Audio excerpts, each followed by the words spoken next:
శ్రీమాత్రే నమః. ఓం నమో నారాయణాయ నమః. ఓం శ్రీ లక్ష్మీనారాయణాయ నమః. అందరికీ శుభోదయం.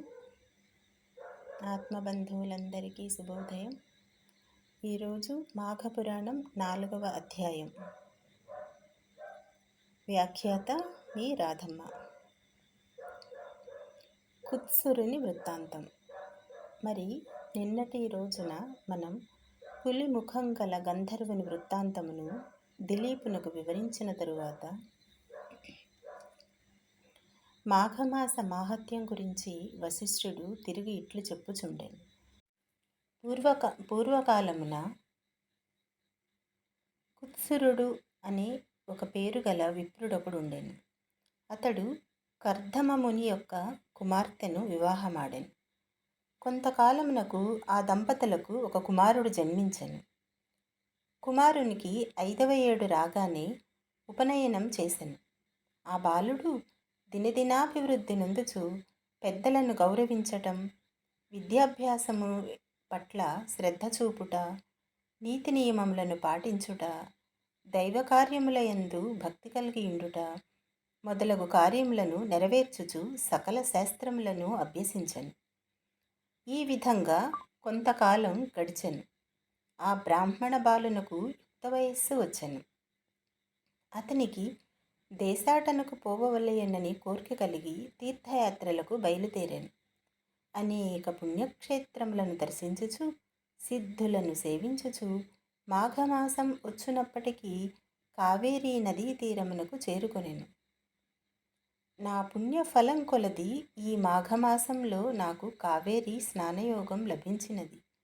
ఇది నా భాగ్యం అని ఆ విప్రయువకుడిని అనుకొని సంతృప్తి చెందెను. మాఘమాసమంతయు ఇచ్చటనే ఉండి అధిక ఫలమును సంపాదించెదను అని మనసులో నిశ్చయించుకొని ఒక ఆశ్రమాన్ని నిర్మించుకొని నిత్యము ఆ నదిలో స్నానము చేయుచు భక్తితో భగవంతుని సేవిస్తూనే అచ్చటనే కాలం గడుపుచూ ఉండెను. ఆ విధముగా నదీ తీరమున 3 సంవత్సరములుండి అత్యధిక పుణ్యఫలము సంపాదించెను. ఆ తరువాత అన్ని కోర్కెలను సంపాదించుటకు ఘోర తపము ఆచరించవలెనని తలంచి ఆ సమీపమందు ఒక పర్వతముపై తపస్సు చేసుకొని సంకల్పించి తపస్సు చేయటం మొదలుపెట్టాను. అట్లు కొంతకాలము నిష్ఠతోనూ నిశ్చల మనస్సుతోనూ తపస్సు చేయుచుండెను. అతని దీక్షకు శ్రీమన్నారాయణుడు సంతోషించి ప్రత్యక్షమయ్యాను. మనం ఇప్పటి వరకు జరిగిన కథని ఒక్కసారి తరచి చూసినట్లయితే, నిన్నటి కథలో మనం పులి ముఖం గల గంధర్వుని గురించి తెలుసుకున్నాము. అతని యొక్క అదృష్ట విహీనము వలన ఆ పులి ముఖము కలిగిందని ఆ మునీశ్వరుడు చెప్పగా, వశిష్ఠుడు చెప్పగా, మాఘమాస స్నానం ఆచరించి పాపాన్ని పోగొట్టుకున్నవాడై పుణ్యం సంపాదించుకొని పులి ముఖాన్ని పోగొట్టుకొని దేదీప్యమైనటువంటి వెలుగులీనేటటువంటి గంధర్వుడి యొక్క ముఖము అతనికి సిద్ధించగా అతను సాష్టాంగ దండ ప్రణామము ఆచరించగా వశిష్ఠుడు తృప్తి నొంది ఆయనను ఆశీర్వదించెను కదా నిన్నటి కథలో. మరి ఇప్పుడు వశిష్ఠుడు మాఘమాస మాహాత్మ్యం గురించి మరొక కథను చెప్పుచున్నాడు. అది ఇప్పుడు చదివిన దాని ప్రకారము కుత్సురుడు అనే పేరు గల విప్రుడు ఉన్నాడు కదా, అతని పేరు కుత్సురుడు అన్నమాట. అతడు కర్దమముని యొక్క కుమార్తెను వివాహం చేసుకున్న తర్వాత కొంతకాలమునకు ఆ దంపతులకు ఒక పుత్రుడు జన్మించినట. అతనికి 5వ సంవత్సరం రాగానే ఉపనయనం చేసేశారు. అంటే జంధ్యము అవి వేస్తారు కదండి, అవి. ఆ బాలుడు దినదినాభివృద్ధి నొందుతూ పెద్దలను గౌరవిస్తూ ఉన్నాడట. రోజు రోజుకి అభివృద్ధి చెందుతూ ఉన్నాడు. ఒక్క శారీరక దారుఢ్యంలోనే కాకుండా నీతి నియమాలను పాటించటం, దైవ కార్యముల యందు ఆసక్తి కలిగి ఉండటం, భక్తి కలిగి ఉండటం ఆ భగవంతుని పట్ల ఇలా ఉంటూ సకల శాస్త్రములను అభ్యసించనట. ఈ విధంగా కొంతకాలం గడిచెను. అప్పుడు ఆ బ్రాహ్మణ బాలునకు యుక్త వయస్సు వచ్చిందట. అతనికి దేశాటనం వెళ్ళాలి అని కోరిక కలిగిందట. మరి అప్పటి రోజుల్లో ఒక యువరాజు అయినా, రాజుగారి పుత్రుడైనా సరే కొంత వయసు వచ్చినప్పటికి దేశాటన వెళ్ళేవారు. ఎందుకని వెళ్ళేవారు అంటే, ప్రజలు అసలు ఎలా జీవిస్తూ ఉన్నారు, వారికి ఉండే అవకాశాలు ఏమిటి, వారికి ఎటువంటి కష్టాలు ఉన్నాయి, ఎటువంటి ఇంకా అవకాశాలు కల్పించాలి, వారి అవసరాలు ఏమిటి అని తెలుసుకోవటానికి యువరాజులు దేశాటనకి వెళ్ళేవారు. ఒక్క కాణీ లేకుండా, అంటే ఒక్క రూపాయి చేతిలో లేకుండా మహారాజు గారు పంపించేసేవారు. మరి ఆ విధంగా వెళ్ళేవారు రాజుల పుత్రులైనా సరే, యువరాజులైనా సరే. కష్టం సుఖం తెలుసుకునేవారు, సాధారణ ప్రజల యొక్క కష్టం సుఖం తెలుసుకునేవారట. ఆ తరువాత ఈ మాఘమాసంలో మనకి బయటికి వెళ్ళాలి అని అతనికి కోరిక కలిగింది కదండి. ఇతను మహారాజు కాదు కానీ, యువరాజు కాదు కానీ, విప్రుడైనను భక్తిపరంగా ఉంటూ పెద్దలేడ గౌరవ ప్రవర్తులతో ఉంటున్నాడు కదా. అతనికి కూడా బయటకు వెళ్ళాలి, దేశాటనకి వెళ్ళాలి అని అనిపించిందట. అనిపించి అతను తీర్థయాత్రలకు బయలుదేరాడు. అనేక పుణ్యక్షేత్రములను దర్శించుకుంటూ సిద్ధులను సేవించుచు, సిద్ధులు అనగా అంటే ఇక్కడ ఎవరండి, ఎప్పుడూ దైవ ప్రార్థనలోనే ఉంటూ తపస్సులో ఉంటూ వారికి వారు చేసిన మంత్రాలు సిద్ధిస్తాయన్నమాట. అంటే వారికి కొన్ని శక్తులు ఉంటాయి. ఆ భగవంతుడి పట్ల అపారమైనటువంటి నమ్మకం కలిగి ఉంటారు. ఆ తపస్సు చేయటం వల్ల వారికి కొన్ని శక్తులు కేంద్రీకరించబడుతూ ఉంటాయి వారి పట్ల. అలా ఆ విధంగా అటువంటి మంత్రశక్తి ఉన్న వారిని ఈ బ్రాహ్మణుడు గౌరవించుచు, సేవించుచు, వారికి అవసరమైనవి అందచేస్తూ ఆ విధంగా ఉంటూ మాఘమాసం వచ్చేటప్పటికి కావేరీ నది దగ్గరకు వచ్చాడట. అంటే అలా తిరుగుతూ తిరుగుతూ ఒకే స్థానంలో ఉండరు కదా. ఈ ఈ స్థానం నుంచి ఇంకొక ప్రదేశానికి, ఆ ప్రదేశం నుంచి ఇంకొక ప్రదేశానికి అలా వస్తూ చివరికి మాఘమాసం వచ్చేటప్పటికి కావేరీ నది దగ్గరికి చేరుకున్నాడట.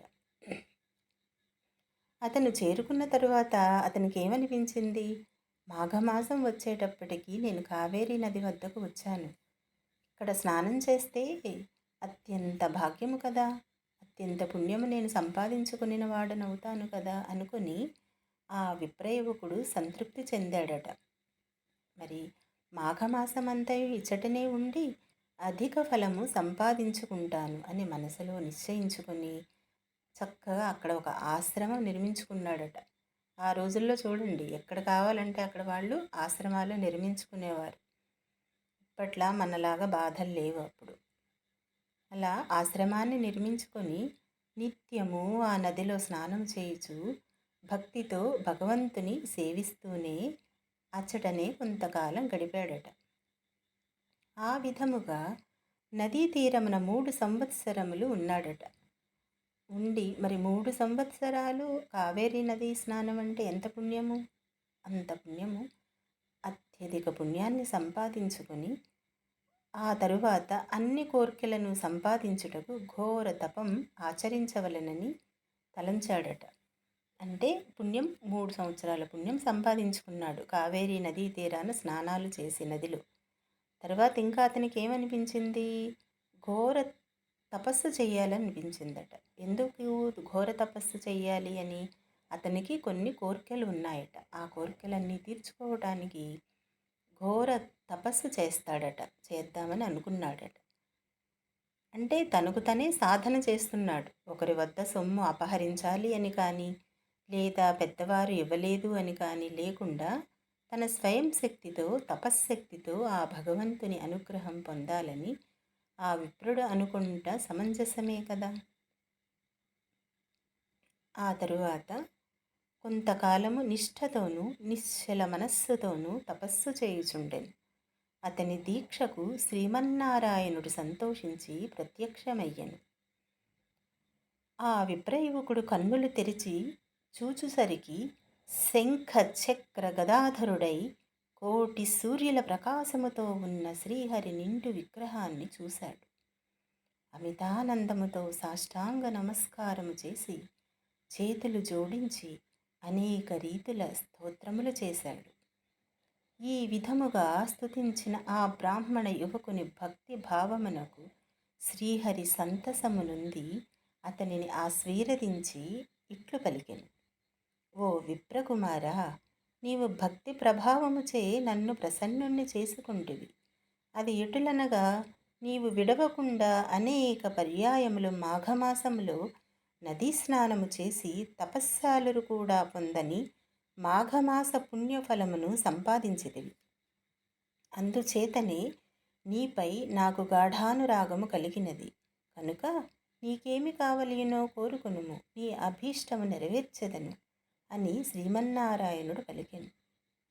శ్రీహరి పలికిన పలుకులకు ఆ బ్రాహ్మణుడు తన్మయుడై, ప్రభు, జగద్రక్షక, సర్వాంతర్యామి, ఆపద్బాంధవ నారాయణ, నీ దివ్య దర్శనము వలన నా జన్మ తరించినది. నిన్ను చూచినది మొదలు నేను ఏ విధమైన సుఖాలు కోరుకోటుకు నా మనస్సు అంగీకరించడం లేదు. మనుజుడు ఏ మహాభాగ్యము కొరకు జీవితాంతము వరకు దీక్ష వహించునో అట్టి మహద్భాగ్యము నాకిప్పుడు కలుగగా మరొక కోరిక కోరగలనా? నాకింకేమీ అవసరం లేదు. కానీ మీ దివ్య దర్శనము నాకు ఎటుల కనిపించినదో అటులనే అన్ని వేళలయందు ఈ స్థలమందు భక్తులకు దర్శనమిచ్చుచూ ఉండవలెను. అది నా కోరిక అని ప్రార్థించను. మరి ఈ జరిగిన కథని ఒక్కసారి మరలా మనం చూసినట్లయితే, ఆ విప్రుడు ఆ నర్మదా నదీ తీరమున తపస్సు చేయాలని నిర్ణయించుకున్నాడు కదండి. అలాగే తపస్సు చేస్తూ అక్కడ ప్రతిరోజు స్నానం ఆచరించేటప్పటికీ అతనికి 3 సంవత్సరాలు ఆ నర్మదా నదీ తీరమున స్నానం ఆచరించేటప్పటికీ అతనికి అనంతమైన పుణ్యము ప్రాప్తించినది. కానీ అతను అక్కడితో ఆగలేదు. ఇంత పుణ్యం వచ్చింది కదా అని ఊరక కూర్చోకుండా అతను మరలా తన యొక్క కోరికలను నెరవేర్చుకున్నటకు ఘోరమైన తపస్సు చేయాలని నిర్ణయించుకొని అలాగే తపస్సు చేస్తూ ఉన్నాడట. ఘోర తపస్సు చేసేటప్పటికీ ఎలా చేశాడు అతను ఘోర తపస్సు? నిష్ఠతోనూ నిశ్చల మనస్సుతోనూ చేశాడట. నిష్ఠగా అంటే క్రమం తప్పకుండా కాన్సన్ట్రేషన్తో చేసి మనస్సు పరిపరి విధాలా పోకుండా అలా నిశ్చలంగా కదలకుండా కూర్చొని మెదలకుండా కూర్చొని అత్యంతమైనటువంటి భక్తి శ్రద్ధలతో చేసేటప్పటికీ ఆ శ్రీమన్నారాయణుడు సంతోషించి ప్రత్యక్షమయ్యానట. ప్రత్యక్షమయ్యేటప్పటికీ ఇంకేముంది, ఆ విప్రయువకుడికి ఎంతో సంతోషమైపోయింది. శంఖచక్ర గదాధరుడై కోటి సూర్యుల ప్రకాశముతో ఉన్న శ్రీహరి నిండు విగ్రహాన్ని చూడగా అతను అమితానందము పొంది సాష్టాంగ దండ ప్రణామము ఆచరించి అనేక రీతుల స్తోత్రములు చేశాడట. ఆ విధంగా స్తుతించిన ఆ బ్రాహ్మణ యువకున భక్తి భావమునకు శ్రీహరి ఎంతో సంతోషించి అతనిని ఆశీర్వదించాడట. ఓ విప్రకుమారా, నన్ను ప్రసన్నుణ్ణి చేసుకుంటేవి కదా. అసలే నువ్వు నర్మదా నదిలో 3 సంవత్సరములు స్నానమాచరించి అత్యధికమైనటువంటి మాఘమాస పుణ్యఫలాన్ని సంపాదించుకున్నావు. అప్పుడే నాకు నీపై గాఢానురాగము కలిగినది. ఇంకా నీకేమి కావలియో కోరుకో. ఆ స్నానమే కాకుండా ఇప్పుడు ఘోర తపస్సు కూడా చేసేదవైతివి. నీ అభీష్టము నేను నెరవేరుస్తాను, చెప్పు అని అడిగాడట. అప్పుడు బ్రాహ్మణుడు తన్మయుడైపోయి, ప్రభు, జగద్రక్షక, సర్వాంతర్యామి, ఆపద్బాంధవ నారాయణ, నీ దివ్య దర్శనం చాలు తండ్రి. నాకు ఈ జన్మ జన్మలకి మరేమీ అక్కరలేదు. నాకు ఏ విధమైన సుఖాలు కోరుకున్నటకు నా మనస్సు అంగీకరించటం లేదు. నీ దివ్య దర్శనము చాలు అని అనిపిస్తోంది ఈ జీవితానికి అని చెప్పాడట. ఇంకా నాకేం కావాలి, ఇంకా మనిషి ఎవరినైతే చూడాలి అనుకుంటారో, ఎవరి దర్శనం అయితే కావాలి అనుకుంటారో ఆ దర్శనం నాకు అందినది చాలు నాకిక అని అన్నాడట. అంటే అప్పుడు శ్రీహరి ఆ విప్రకుమారుని కోరికను మన్నించి నీ అభీష్టము నెరవేర్చెదనుగాక అని పలికి నాటి నుండి అచటనే ఉండిపోయాడట. అతను ఏమని కోరుకున్నాడు? అతను ఎక్కడైతే ఘోర తపస్సు చేశాడో, ఎక్కడైతే ఆ శ్రీహరి యొక్క ముఖమును చూసి ఆయన యొక్క దర్శన భాగ్యమును పొంది తరించిపోయాడో, ఆ స్థానంలో నాకు ఎలా అయితే కనిపించావో, ఓ జగద్రక్ష సర్వాంతర్యామి, నాకు ఎలా అయితే కనిపించావో అలాగే నాకే కాకుండా మిగతా భక్తులకు కూడా ఇదే ప్రదేశంలో కనిపిస్తే అది భక్తులు తరించిపోతారు కదా, అలా తరించిపోవాలని నా యొక్క కోరిక అని ఆ విప్రుడు ప్రార్థించాడట. అంటే చూడండి, తన కోసమే కాకుండా జనుల కోసం కూడా అతను ఆలోచించినటువంటి మహోన్నతమైనటువంటి వ్యక్తిత్వం కలిగిన బ్రాహ్మణుడు. మరి ఆ శ్రీహరి ఆ విప్ర కుమారుని కోరికను మన్నించి నీ అభీష్టము నెరవేర్చెదనుగాక అని పలికి నాటి నుండి అచ్చటనే ఉండిపోయాను. అక్కడే ఉండిపోయాడట శ్రీహరి. కొంతకాలమునకు తల్లిదండ్రులను చూచుటకై తన గ్రామమునకు వెళ్ళాను. ఎవరు? ఆ విప్రుడు కొన్ని రోజులు అక్కడ ఉన్న తర్వాత మరి శ్రీహరి అక్కడే ఉండిపోయాడు. భక్తుడు కోరాడు కదా ఘోర తపస్సు చేసి. అందువల్ల ఆ శ్రీహరి భక్తుల అభిష్టాలను నెరవేర్చుటకై, భక్తులకు దర్శన భాగ్యము కలిగించుటకై శ్రీహరి అక్కడే ఉండిపోయాడు. కానీ ఈ బ్రాహ్మణుడు మాత్రం కొన్ని రోజులు అక్కడే ఉండి, వృద్ధులైపోయి ఉంటారు కదా తల్లిదండ్రులు, మరి వారిని కూడా ఇతను చూడాలి కదా. అందుకని తల్లిదండ్రుల వద్దకు చేరుకున్నాడట. అంటే మంచి పుత్రుడనమాట. ఆ విధంగా సంతోషించి వెళ్ళిన తర్వాత వారి యొక్క వృద్ధ తల్లిదండ్రులు ఎన్నో కుశల ప్రశ్నలు వేశారట. మరి వారి పుత్రుడు వచ్చాడు కదా, మరి ఇంకా వారి ఆనందానికి అంతే ఉంటుంది. ఎంతో ప్రేమగా వారు మసలుకుంటూ ఉన్నారట. మరి ఇంతటి పుణ్యప్రదమైన కథ ఈ మాఘమాసంలో మనం పురాణ పఠనం చేయాలని లేదా శ్రవణం చేయాలని మనకి మన పెద్దలు తెలియచేసి ఉన్నారు కదా. ఆ విధంగా మరి ఆ తరువాత మన హిందూ మత సంప్రదాయంలో త్రిమూర్తులుగా కొలవబడి మనకి ముగ్గురు ప్రధాన దేవుళ్ళలో విష్ణుమూర్తి ఒకరు కదా. విష్ణుమూర్తి మనకు సృష్టి పాలకుడు అయితే, ఆ మహాశివుడు సృష్టి యొక్క స్థితికర్త, లయకర్త కదా అని మనం వేదాలలోనూ శాస్త్రాలలోనూ తెలుసుకుంటూ ఉన్నాము కదా. మరి ఈ విధంగా శ్రీమన్నారాయణుడు సర్వలోకైకనాథుడు, పరబ్రహ్మము, సర్వేశ్వరుడు. ఆదిశంకరాచార్యుని పంచాయతన విధానాన్ని అనుసరించే వారి ప్రకారం విష్ణువు 5 ముఖ్యమైన దేవతలలో ఒకరు కదా.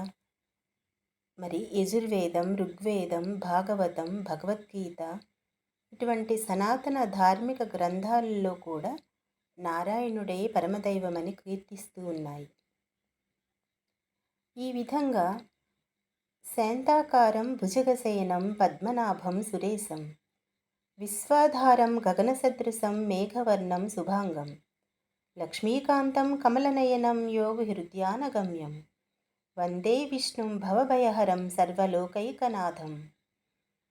విష్ణు సహస్రనామం స్తోత్రంలో ఆ మహావిష్ణువే పరమాత్ముడని, పరమేశ్వరుడని, విశ్వరూపుడని, కాలాతీతుడని, సృష్టిస్థితి లయాధిపతి అని, దేవదేవుడు అని మనం కీర్తిస్తూ ఉంటాము కదా.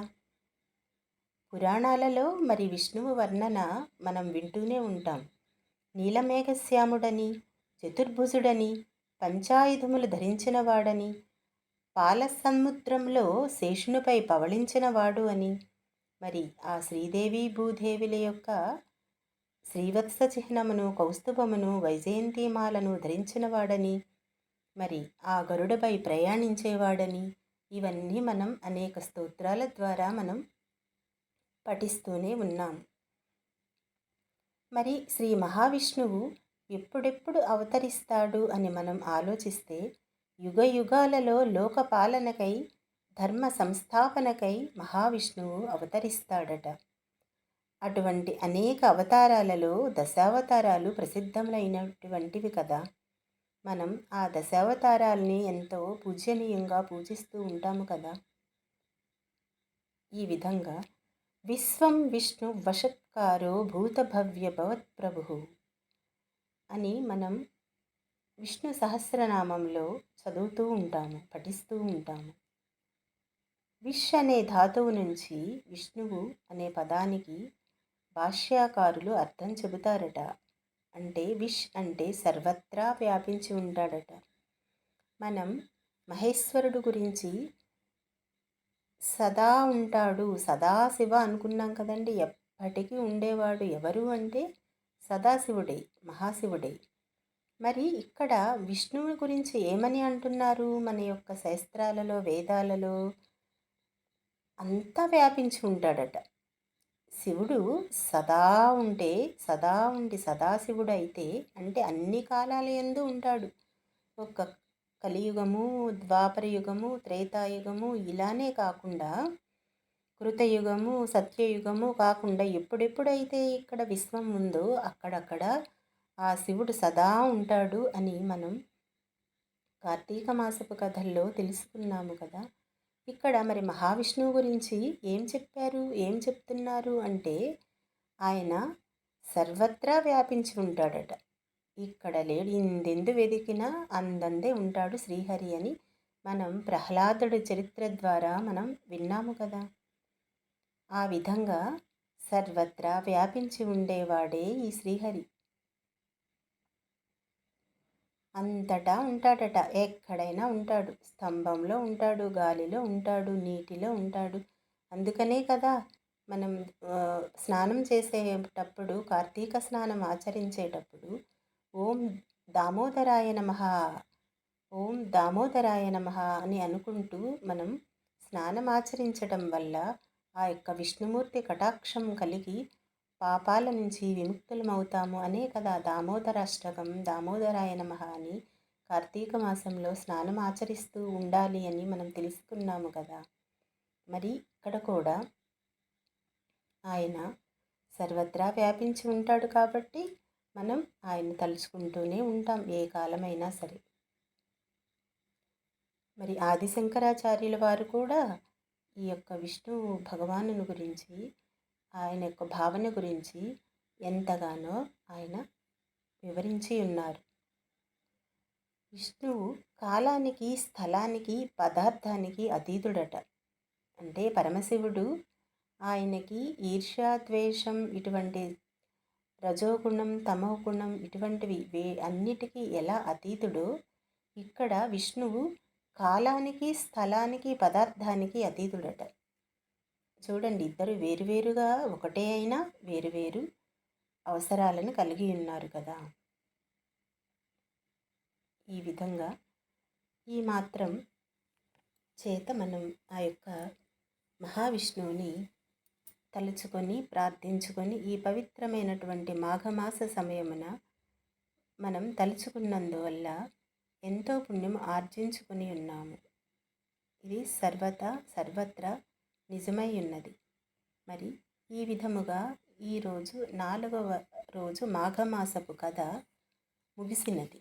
మరి ఆ తరువాత 5వ రోజు కథ ఏమి ఉంటుందో ఈ మాఘమాసపు కథ, రేపటి రోజున మనం ఆ కథను చదువుటకు, వినుటకు అనగా శ్రవణం చేయుటకు మనం సమాయత్తమై ఉంటూ రేపటి రోజుకు ప్రయాణించబోతున్నందుకు ఆ పరమాత్మనికి మనం ధన్యవాదములు చెప్పుకోవలెను కదా. ఆ విధంగా ఓం శ్రీ లక్ష్మీనారాయణాయ నమః, ఓం శ్రీ లక్ష్మీనారాయణాయ నమః, ఓం శ్రీ లక్ష్మీనారాయణాయ నమః, ఓం నమో నారాయణాయ నమః. శ్రీమాత్ శ్రీమాత్రే నమః. ఆత్మబంధువులకు నమస్సులు.